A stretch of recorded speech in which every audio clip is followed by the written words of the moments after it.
আরও আমাদের এক ধাপ আরও আগানো, যেটা আপনার আবদ্ধ অবস্থায় পালন করা যায়, ব্রয়লার মুরগির মতো সেট আকারও পালন করা যায়, উন্মুক্ত খোলা মাঠে পালন করা যায়। অনেক ইচ্ছা ছিল যে আমি স্বাধীনভাবে উন্মুক্তভাবে আমি ব্যবসা করব, এবং আরেকটা বিষয় হলো আমি নিজে বিজনেস করব, আমি উদ্যোক্তা তৈরি করব। তো আপনার 500 হাঁস থেকে আমাদের এমনও খামারি আছে যারা 40-45 দিনে আপনার 1 লক্ষ 1.5 লক্ষ টাকা পর্যন্ত প্লাস লাভ করতে সম্ভব হয়েছে।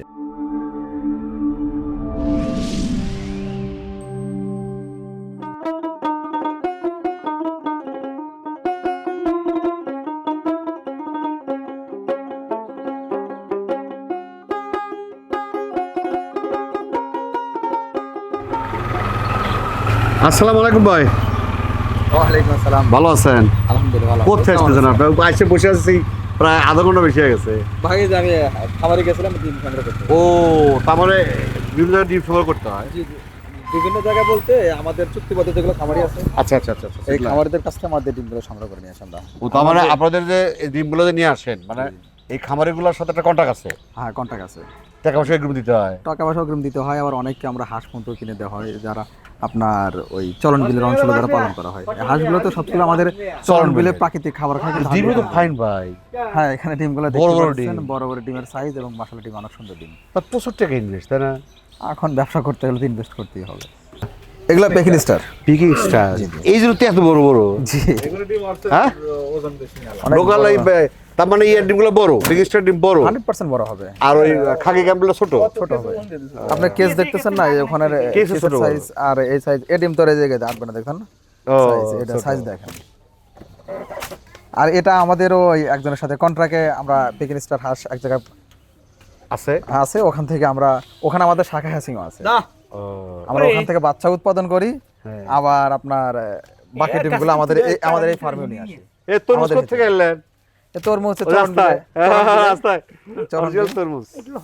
তার মানে এখান থেকে ডিম নিয়ে আসতেছেন, একদম টাটকা ডিম, একদম ফ্রেশ ডিম। হ্যাঁ, ফ্রেশ ডিম নিয়ে এসে এখান থেকে আপনারা আবার মেশিনে আমাদের বসাবেন। কাছে। তাহলে আমার সময় এটা নামার সময় দেরি তাহলে আসেন, নামান। সমস্যা নাই। ঠিক আছে, এখন আমাদের ডিম নামক আপনার আসেন। আসলে এই ব্যবসার বয়স চলতেছে কত আপনার? আমাদের এই ব্যবসা আমার রানিং 6 বছর। 6 বছর আগে কি করতেন? আমি এখনো রানিং স্টুডেন্ট, আচ্ছা এবং আমার জন্মসাল 12/6/2000, আমার 26 বছর। আচ্ছা।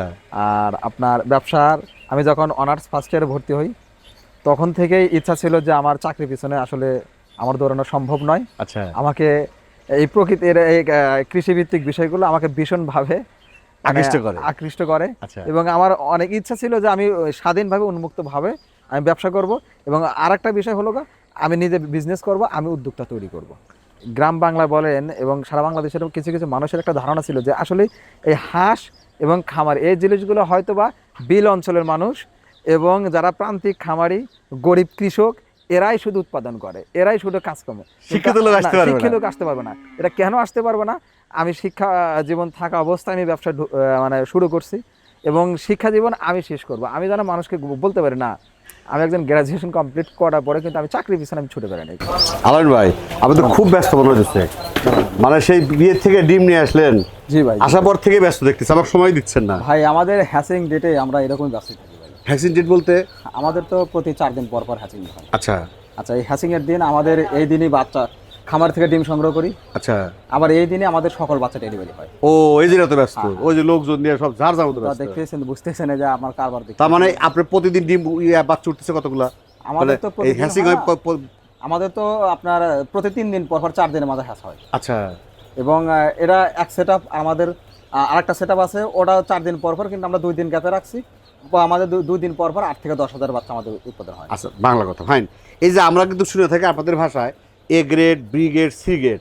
এই এ গ্রেড কাদের জন্য, বি গ্রেড কাদের জন্য, সি গ্রেড কাদের জন্য বলেন তো দেখি। এটা একটু বিস্তারিত বলেন। এটা কিন্তু আপনি সি গ্রেড পর্যন্ত আমাদের আসলে মানুষ বলে, কিন্তু সি গ্রেড পর্যন্ত আসলে হয় না। এ গ্রেড আর বি গ্রেডে সচরাচর বেশি হয় যেটা। আচ্ছা আচ্ছা আচ্ছা আচ্ছা আচ্ছা, এখানে এ গ্রেড বাচ্চা যেটা, এটা আমাদের যারা খামারি আছে ভাই, যারা আচ্ছা। খামারি ভাই আছে, আচ্ছা, ওই খামারি ভাইদের জন্য লেগে এ গ্রেডের বাচ্চা। উদ্যোক্তা যারা। হ্যাঁ, উদ্যোক্তা যারা খামার করবে এবং ডিম প্রোডাকশনে নিয়ে আসবে, এবং আপনার খামারগুলো শুধু ডিম প্রোডাকশন, অনেকে মাংস প্রোডাকশনও আনে, তাদের জন্য এ গ্রেড। আচ্ছা আর যারা বি গ্রেড, সি গ্রেড যেগুলো আছে, এগুলা আপনার যারা পাইকার আছে, গ্রামে ফেরি করে বিক্রি করায় আপনার হকার দিয়ে, তাদের জন্য ওই বি গ্রেড, সি গ্রেড। ও, আজকে যে মালগুলো কত করে যাবে মাল আপনার?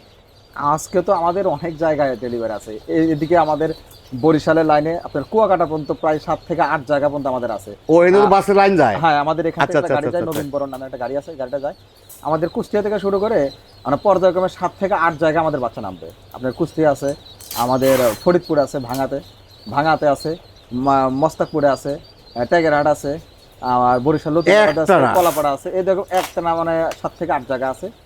আর আমাদের উৎপাদন, বিক্রি, খামার তৈরি, উদ্যোক্তা তৈরি, এই বিষয়গুলো আমাকে ভীষণভাবে মানে যেমন আমি এখানে ইনকাম করতে পারলেও যেরকম আমার কাছে ভালো লাগে, একটা উদ্যোক্তা তৈরি করতে দিতে পারলেও আমার অনেক ভালো লাগে। এই উদ্দেশ্যেই কিন্তু আমার এই বিষয়টা আসা। এই যে 6 বছর আপনার ব্যবসা চলতেছে, জি 6 বছরের মধ্যে আপনি যে একটা স্বপ্ন দেখতেছেন যে আপনি উদ্যোক্তা তৈরি করতেছেন, জি জি এটা আসলে কতটুকু আপনি সফলতা চলে পৌঁছেছেন মনে করেন?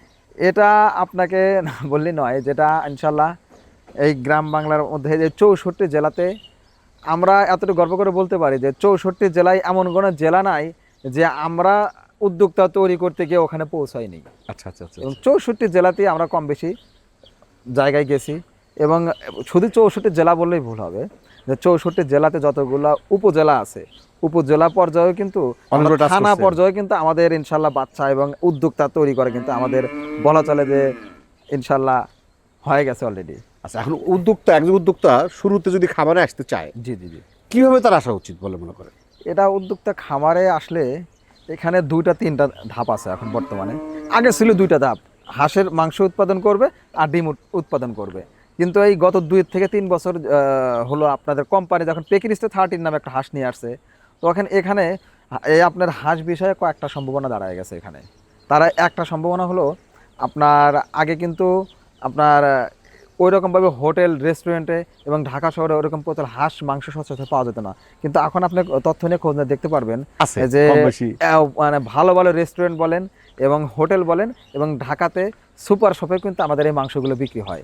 এই চাহিদার একমাত্র যোগান দিছে কিন্তু আপনার এই পেকিন স্টার 13 হাঁসটা যখন বাংলাদেশে আসলো, তখন বাংলাদেশের মানুষ বুঝলো না যে না, মুরগি শুধু যে আপনার মাংস খাওয়া যেত মাংস না। খাওয়া যেত না, হাঁসের মাংস কিন্তু সচরাচর এখন মুরগির মতো পাওয়া যায়। এই যে আপনারা পিকিং স্টার 13 কিন্তু নিজেরা উৎপাদন করতেছেন, জি ভাই, জি। মানে ব্রিডিং করতেছেন, পাশাপাশি আমরা কিন্তু জানি কোম্পানির আছে। জি কোম্পানি। এই দুটোর মধ্যে পার্থক্যটা কি?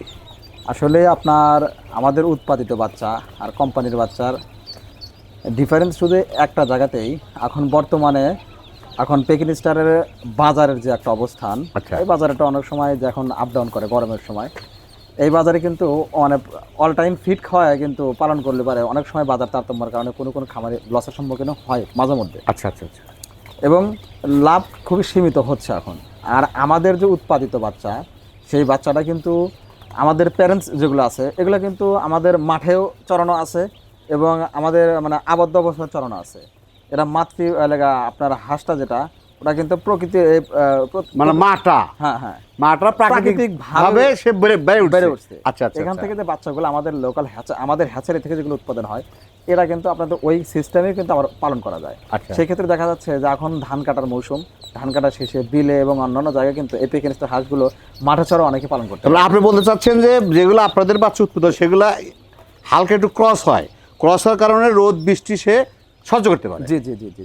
যার ধরুন তার মানে কি ক্রসিং বিষয়টা তার মানে আমরা হবে নয়। আচ্ছা আচ্ছা আচ্ছা। এটা আমাদের তো এটা কোম্পানি থেকে বাচ্চা নিয়ে কিন্তু প্যারেন্টস করে। হ্যাঁ হ্যাঁ হ্যাঁ।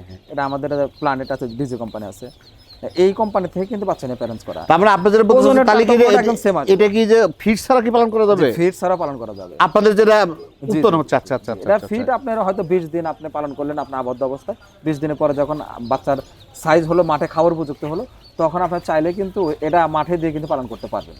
সেক্ষেত্রে একটু সময় বেশি লাগবে, যেহেতু প্রাকৃতিক খাবার খাচ্ছে আর ওটা তো অল টাইম ব্রয়লারের মতো ফিড পালন করতেছে।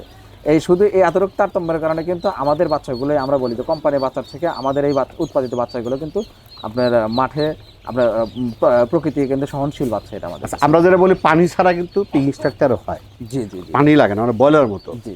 এটা কি আপনি সেম তাই? এটা আপনার সেম ভাবে পালন করতে পারবেন। এটা আমাদের ডিজে কোম্পানির এবং অন্যান্য কোম্পানির বাচ্চা যেরকম ভাবে উৎপাদিত করতে পারবেন, বাচ্চা বিক্রি আপনার পানি ছাড়া ব্রয়লার মুরগির মধ্যে যেরকম খামারে পালন করতেছে, এটা ওইভাবেই করতে পারবেন। কিন্তু আমরা শুধু ডিফারেন্স একটা জিনিসই বলতেছি, যেটা আমাদের উৎপাদিত বাচ্চার শুধু এটা প্রাকৃতিক ভাবে আপনার প্রাকৃতিক ভাবে আপনি মাঠে দিতে পারবেন। হ্যাঁ হ্যাঁ, এই হলো দিতে পারবেন। হ্যাঁ, এটাই শুধু মানে বরঞ্চ আমাদেরগুলো বলা চলে যে আরো আমাদের এক ধাপ আরো আগানো, যেটা আপনার আবদ্ধ অবস্থায় পালন করা যায়, ব্রয়লার মুরগির মতো উন্মুক্ত সে অবস্থায়। টাকারও পালন করা যায়, উন্মুক্ত খোলা মাঠে পালন করা যায়। তাতে আমি 500 বাচ্চা কয় টাকা খরচ আসে আর আমি কয় টাকা লাভ করতে পারি এখান থেকে, আসলে একটা আইডিয়া আর কি। এখানে আপনার অ্যাকুরেট না, একটা আইডিয়া দিতে এখানে আইডিয়া হিসাবে আমি আপনাকে বলি, এটা আপনার যদি পেকিং স্টারটা করেন শীতের মৌসুমটাতে কিন্তু আপনার 500 হাঁস থেকে আমাদের এমনও খামারি আছে যারা 40-45 দিনে আপনার 1 লক্ষ 1.5 লক্ষ টাকা পর্যন্ত প্লাস লাভ করতে সম্ভব হয়েছে। এটা অনেকেই আমার ভিডিও দেখার পরেও যদি বলতে পারে কিভাবে সম্ভব। আমাদের সাথে যোগাযোগ করলে আমরা খাতা কলমে হিসাব দিয়ে আমরা তাদেরকে বুঝাই দিতে পারবো। একটা হাঁস আপনারা যারা খামারভাবে উৎপাদন হয়, মানে বাণিজ্যিকভাবে মুরগি যেরকমভাবে পালন করে ব্রয়লার, ওইরকমভাবে করলে 6 কেজি খাবার খালে 1 কেজি হাঁস উৎপাদন হবে। এখন 6 কেজি খাবারের বর্তমান বাজার মূল্য কত, আর শীতের মৌসুমটাতে একটা হাঁসের কত দাম থাকে, এটা অনেকে বাজার মনিটরিং করলেই সে বুঝতে পারবে। আর গরমের সময়টা একটু ডিফিকাল্ট থাকে, যে একটু বাজার একটু আপ ডাউন করে, সেক্ষেত্রেও খামারিরা যতটুকু লাভবান হয় সেটা দেখা যায় সোনালী মুরগি এবং ব্রয়লার মুরগি পালন করে যে টাকা লাভবান হয় তার চেয়ে বেশি হতে হয়। ডিমের ব্যাপারে কি বলবেন? আর খাকি ডিমের কেমন? বিষয়টা হলো তো আপনার শীতের সময় যারা ডিমের বিষয় করতে চায়, ওরা যারা মাংসের জন্য করবে না, তাদের ডিমের বিষয়গুলো কিন্তু ওরা সারা বছর ডিমের বাজার ভালো থাকে, শীতের সময় আর ডিমের বাজারটা বেশি থাকে। একটা হাঁস ডিম পারতে কত টাকা খরচ হয় প্রতিদিন তার? একটা হাঁস ডিম পাড়তে খরচ হয় আপনার রানিং যখন ডিম থাকবে, হ্যাঁ। তখন একটা হাঁস আপনার 7 থেকে 7.5 অথবা 8 টাকা খরচ হবে একটা হাঁস হাঁসে? ডিম দিতে। আর একটা ডিম বিক্রি হয় কত? একটা ডিম আমাদের হ্যাচিং ডিমিতে আমরা 18 টাকা 20 টাকা কিনি। না, হ্যাসিং আলাদা হিসাব। আর হ্যাচিং ছাড়া লোকাল মার্কেটে যারা বিক্রি হয়, হ্যাঁ 12 টাকা। এটা আপনার সর্বনিম্ন রেট এখন অতিরিক্ত গরম, সেক্ষেত্রে 12 টাকা 13 টাকা আছে। তার মানে একটা হাঁস থেকে পার ডিমে থেকে মোটামুটি 8, 9, 10, 11, 12 12 টাকা 4 টাকা বা 5 টাকা লাভ করা সম্ভব। জি, তার মানে খারাপ তো না, ভালো তো। যা ডেফিনেটলি ভালো হবে। আপনার হ্যাচারি কত বিস্তার এখানে ধারণ ক্ষমতা? এখানে আমাদের এই ঘরের ধারণ ক্ষমতা হলো 50,000 প্লাস। 50,000? আমার পাশের ঘরে ওখানে 50,000 প্লাস, এবং আর একটা পাশে আছে ওখানে আপনার 30,000 প্লাস। এতে মনে হয় আমাদের 1,20,000-30,000 ডিম অলওয়েজ আমাদের বাসায় থাকে। এটা কি অবস্থা ভাই? এগুলো সব? হ্যাঁ, এগুলো সব ডিম দেখতেই পাচ্ছেন। তার মানে এটা কিসে বাচ্চা উঠতেছে? ওই যে খাকি ক্যাম্বেল? এটা খাকি ক্যাম্বেল উঠতেছে, তুকি গাছ যেটা আমি পটপটা কি বলে? ইনকিউবেটর থেকে তুষ পদ্ধতি, আচ্ছা এটাতে আমি শুরু করি। আচ্ছা আচ্ছা, আমি তুষ পদ্ধতিটা বাদে এখন আপনার এই যে আপনার এটা হয়েছে, আচ্ছা। আর এটার সুবিধা হলো সবচেয়ে বেশি কি, আমি আপনাকে বলি, আমরা যখন তুষ পদ্ধতিতে বেড আকারে আমরা বাচ্চা উৎপাদন করতাম, সেক্ষেত্রে আমি আপনাকে সাধারণ একটা জিনিস বলি, দেখেন এখানে আর এখানে এই পুরো একটা বেডের হ্যাঁ, আপনার এখানে ডিমের তাপমাত্রা, এখানে ডিমের হাত তাপমাত্রা দিয়ে করতো। একটু কম বেশি হতো, আচ্ছা, সেক্ষেত্রে বাচ্চার প্রোডাকশন, বাচ্চা উৎপাদনের ক্ষেত্রে একটু কম বেশি হবেই। আচ্ছা আচ্ছা আচ্ছা। আর আমাদের এই মেশিনের থাকার কারণে আপনার হাত দিয়ে দেখেন যে আপনার ডিমের প্রত্যেকটি জায়গায় সমানভাবে তাপটা নির্মাণ করতেছে। রাইট। এই তাপটা সমানভাবে থাকার কারণে কিন্তু এই প্রত্যেকটি জায়গায় কিন্তু সমানভাবে ডিমগুলো আপনার হচ্ছে, হিট হচ্ছে, এবং ভিতরে বাচ্চারা ওইভাবেই কিন্তু বড় হচ্ছে, এবং 28 দিন, ঠিক 28 দিন পরে একই সাথে বাচ্চাগুলো বের হচ্ছে। আমরা যে এই মেশিনে দেখেন,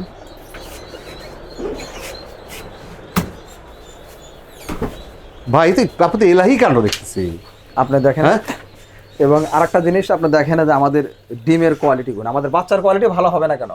রাইট। আপনি আমাদের এই ডিমের ডিম যদি কোয়ালিটি ভালো না, আপনি দেখলাম তো সেই এখন আপনি যখন নিয়ে আসলেন। কোয়ালিটি যদি ভালো না হয়, বাচ্চার কোয়ালিটি কিন্তু ভালো হবে না। আরেকটা জিনিস খেয়াল করে দেখছি, আপনি নিজে কালেকশন করতেছেন ডিম। আমি নিজে গিয়ে কালেকশন করি ডিমের আমার ক্ষেত্রে। ডিমের ক্ষেত্রে কোনো ছাড় নাই, কোনো লোক দেওয়া হবে না। না, ডিমের ক্ষেত্রে কোনো লোক দেওয়া হবে না। হ্যাঁ। এবং আমাদের বিশ্বস্ত ড্রাইভার আছে, এরা আমরা ডিম আমাদের ব্যক্তিগত লোক, এবং বিশেষ করে আমি সবসময় যাওয়ার চেষ্টা করি যে ডিমগুলো, এবং তারপরেও যে হ্যাচিং এ যেবার আমি যেতে না পারি, এ পাশেও আপনার এ পাশেও মেশিন দেখেন, এই যে এ পাশেও, এই যে এখানে যে এই ফাঁকা জায়গাগুলো দেখতেছেন, হ্যাঁ। এটা এখন আজকে যে ডিমগুলো নিয়ে আসলাম এখানে আমরা বসাবো, ওখানে ডেট দিয়ে রাখবেন। হ্যাঁ এখানে ডেট দিয়ে রাখবো, আর এই ডিমগুলো আবার আপনার আমাদের হ্যাচিং চেম্বারে চলে যাবে। আর দেখলাম আপনার তো বিশাল এলাহি কাণ্ড, ভালো লাগছে ভাই। আসলে আপনার ইয়ং ধন্যবাদ উদ্যোক্তা, ভাই। একজন ইয়ং উদ্যোক্তা যে এত সুন্দর একটা প্রজেক্ট করছেন, আমার কাছে ভালো লাগছে ভাই। এখন যারা আসতে চাইবে আমাদের খামারে, জি জি আপনি কিন্তু ইয়ং, জি তারপরে কিন্তু আরো বেশিরভাগ যারা বেকার তারা আসতে চায়, তাদেরকে আসলে এই খামারে আসতে হলে আপনার একটা ছোট্ট পরামর্শ দেবেন কিভাবে আসলে তারা লাভবান আমার হবে? আসতে গেলে আপনাকে আমি একটা কথা বলি, প্রথমত আমি যেরকম শিক্ষিত হওয়ার পরেও আমি কিন্তু এই কৃষি সেক্টর যখন আসছি, কৃষিকে ভালোবেসে, আপনাকে সরাসরি একটা গ্রাম বাংলা হিসাবে আপনাকে কৃষক আগে হতে হবে। রাইট। এবং আরেকটা জিনিস করতে হবে যে আপনার অর্ডারে টাকা পয়সা থাকতে পারে, আপনি করতে পারেন, লোকজন তো করতে পারেন না, আমি সেটা বলবো না, আপনাকে আগে প্রেজেন্ট থাকতে হবে, তখন আপনাকে খামার করতে হবে। লোক আপনি লাগান, হ্যাঁ। কিন্তু আপনাকে present করতে আপনাকে থাকতে হবে। হবে। তো ঠিক আছে ভাই, সময় দিয়েছেন, ভালো থাকেন। আসসালামু আলাইকুম। ওয়ালাইকুম আসসালাম। দর্শক, পরিশেষে একটা কথা হলো, আপনি যদি মনে করেন যে আপনি হাঁসের খামার করবেন, আপনি করবেন, প্রতিটা উপজেলা একটা করে পানি সেখানে যাবেন, তাদের সাথে আলোচনা করবেন, একটু পারলে ট্রেনিং নেবেন, তারপর শুরু করবেন। আর পরিশেষে 700 দীর্ঘমূল টাকা কামনা করে আজকের মতো শেষ করছি। আল্লাহ হাফেজ।